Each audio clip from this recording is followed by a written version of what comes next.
Martian men attack U.S., thousands flee in panic. But 'twas only Wells and Wells.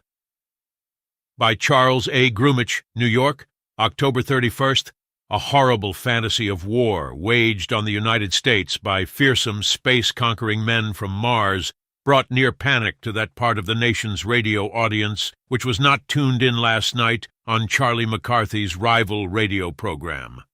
In the double-quick tempo of the news broadcasters, the fiction of a Columbia program became so realistic that hysteria prevailed among listeners throughout the United States and Canada. Demands for investigation and correction came today with the belated reports of almost fantastic panic. Senator Clyde L. Herring, Democrat from Iowa, said he planned to introduce in Congress a bill controlling just such abuses as was heard over the radio last night. Radio has no more right to produce program like that than someone has in knocking on your door and screaming, he added. City Manager Paul Morton of Trenton, New Jersey, near the locale of the fictional invasion, said he would demand an investigation by the Federal Communications Commission with the view of preventing recurrence of what happened. Listeners frantic. Some apartment houses in New York were emptied hurriedly by frantic listeners to the program, and by second and third accounts that multiplied the impending peril. A woman in Pittsburgh tried suicide, saying, "I'd rather die this way than like that."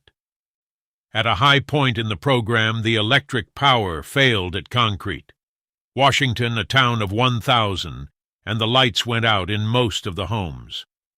Many thought the invasion had reached the West Coast.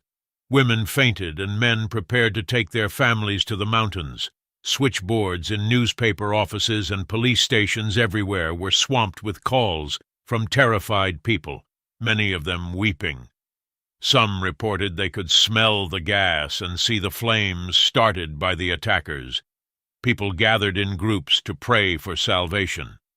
All over the metropolitan area, panicky persons jumped into their automobiles and headed for the open spaces to escape the hypothetical bombing of New York. Church services here and elsewhere were broken up by the intruders who screamed the world was coming to an end. Is it true? Were 40 men killed in New Jersey, or 7,000 in New York? Are men from Mars attacking New York with deadly otherworldly weapons and gas? Was the world coming to an end? No Martian in sight. There wasn't a Martian in sight, and the hysteria subsided almost as quickly as it started. But listeners viewed the broadcast with mixed feelings, principally that they had been untowardly frightened and duped.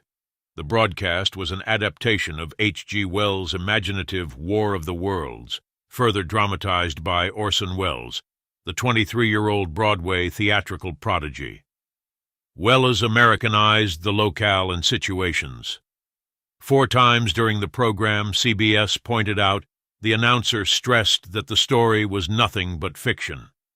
This comforting reiteration either escaped many of those who tuned in for the full program or was lost entirely to part-time listeners or late tuners in, for it failed to prevent a hysteria unknown to the United States since the World War. Many of those who were blissfully listening to Charlie McCarthy's foolishness on NBC Network doubtless were caught up in the furor of neighbors dashing out of their houses, some with personal belongings, and heading for havens against invasion from an unknown foe, armed with strange, death-dealing implements from another and presumably hostile planet. Actor is sorry. Welles, who startled the theater last season by portraying a Caesar in modern dress with fascist leanings, was overcome by the unbelievable reaction to his presentation of the Welles thriller turned horrifier. All he could say after the broadcast was, "I'm sorry." The Mercury Theater of the Air program started out in routine fashion with announcements and a few bars of music. Suddenly, we interrupt our program of dance music to bring you a special bulletin. 20 minutes before 8, Professor Farrell of the Mont Jennings Observatory, Chicago, Illinois, reports several explosions of the incandescent gas occurring at regular intervals on the planet Mars. This was the build-up for a dramatization that eventually had the Martians landing in meteor cars with the shock of an earthquake in the vicinity of Grover's Mills, fictitious locale, New Jersey. A 30-second pause for studio music, then the octopus-like Martians, using the dread heat ray, and then, by telephone from the scene, the report of 40 persons dead there. The Martians eventually succumbed to germs that we worldlings are immune to. The 4 cautionary announcements that it was fiction were lost and forgotten in the realism of the portrayal and its faithful similarity to the style of the newscasters, and in the realistic manner of breaking into regular programs with broadcasts of hot news. Columbia declared afterward it had no intention of misleading listeners, and when it became evident that part of the audience had been disturbed by the performance, 5 announcements were made over the network later in the evening to reassure those listeners. The Delta Democrat Times, Greenville, Mississippi, October 31st, 1938.